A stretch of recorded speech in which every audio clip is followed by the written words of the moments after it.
Bienvenue sur Avis Techno. Aujourd'hui, je vais vous montrer un Hackintosh que j'ai fait moi-même à partir d'une tour de PowerMac G5, une tour en aluminium. J'ai mis des composants à l'intérieur, un motherboard Asus. Comme vous pouvez voir ici, le processeur il est vraiment très sale, il y a de la poussière partout. Je vais en profiter pour le laver avant de faire des tests dessus.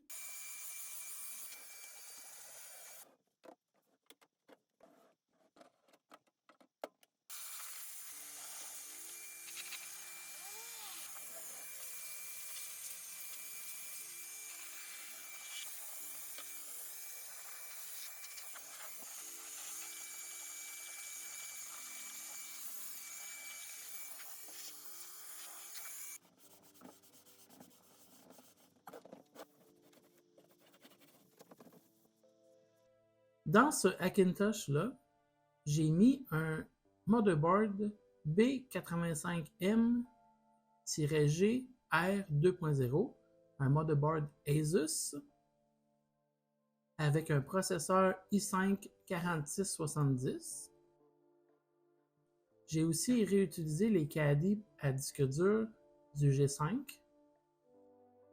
J'avais fait tout un travail à essayer de mettre le power supply en haut. C'était assez difficile. Il a fallu que je bidouille aussi les fils de courant. Je pense que c'était pas 100% sécuritaire. Ici, on est dans mon atelier. Je vais partir le Hackintosh. En même temps, je vais vous montrer le BIOS. Ici, on peut voir le BIOS Asus. On voit bien le numéro du modèle de la carte mère, B85M-G R2.0, avec le processeur i5 4670. Aussi, on peut voir les barrettes de RAM de 4 Go. On va démarrer ça. J'avais installé OpenCore.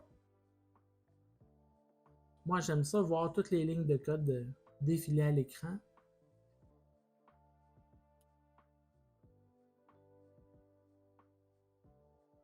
Déjà rendu dans Catalina, je trouve que Catalina, c'est le dernier des OS qui permet d'installer les vieilles applications et les nouvelles applications. C'est pour ça que je n'ai pas passé à Big Sur ou Ventura. J'avais fait aussi la belle modification du lecteur CD. La tour était 100% fonctionnelle. Ici, je vais partir un test de Geekbench 5 pour savoir à quoi équivaut ce Hackintosh. Vous voyez ici, le Geekbench détecte mon CPU, le i5 4670 avec ma mémoire de 12 Go, le modèle, le iMac 17.1. Donc, on va partir ça.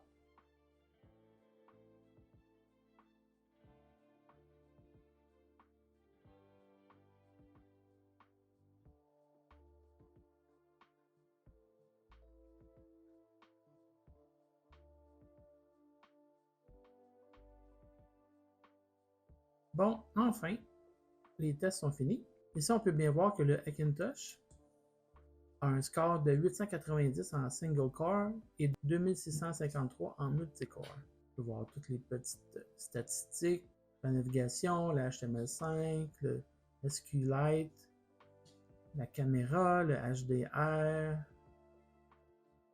ici le multicore performance, un résumé de tous les tests qu'il a passé. On voit que le HDR est de 5406. Là, on va aller voir à quoi correspond 890 single core avec un vrai iMac, puis 2653 en multicore avec un vrai Mac. On va faire une recherche.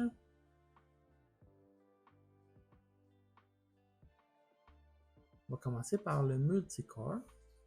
Dans le multicore, on voit que le Hackintosh équivaut à un iMac 2013 environ et un Mac Pro 2013 avec un Xeon.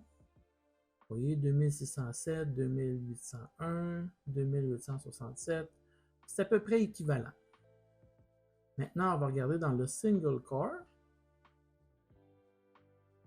Dans le single core, c'est équivaut à 890, on n'est pas loin. Ça équivaut à un MacBook Pro 2013 avec un Core Intel i5. C'est à peu près ça que je pensais. C'est quand même pas si pire pour un Hackintosh de ces années-là. Là, on va prendre une version de Cinebench qui fonctionne sur un Hackintosh avec Catalina. C'est Cinebench R15. On va faire un test du OpenGL.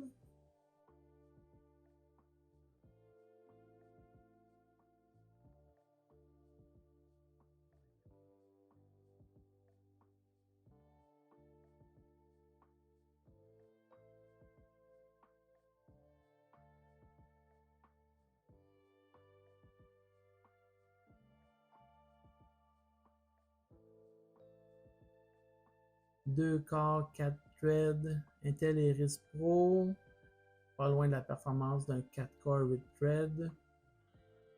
Oui, c'est pas super puissant, mais là, c'est la carte vidéo du processeur qui fait le OpenGL. Là, on va faire un test du CPU.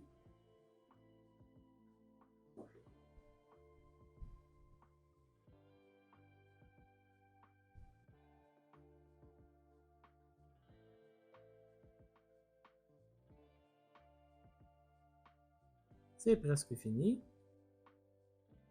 On voit ici les résultats du i5 4770. C'est équivalent à un i7 de 3e génération. C'est qu'il a quand même pogné une bonne débarque entre un vrai i7 4770 et un i5 4670. C'est quand même presque le double. C'est pas quelque chose super rapide, mais là ici on parle de Cinebench. C'est quand même pas si pire pour cette Hackintosh-là. Ici, j'utilise Clover pour monter le EFI. Moi, j'utilise OpenCore, mais j'utilise Clover pour monter les EFI. Je vais vous montrer un peu la structure du EFI. Ici, il y a le répertoire boot. À côté, il y a le répertoire OpenCore. Dans le répertoire OpenCore, c'est là qu'il y a le config.list et aussi les kex. Les kex que j'utilise, c'est tout ceux-là ici.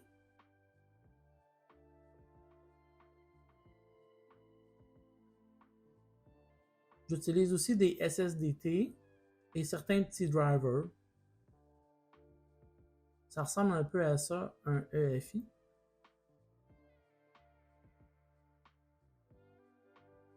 Maintenant, je vais le démonter de mon bureau.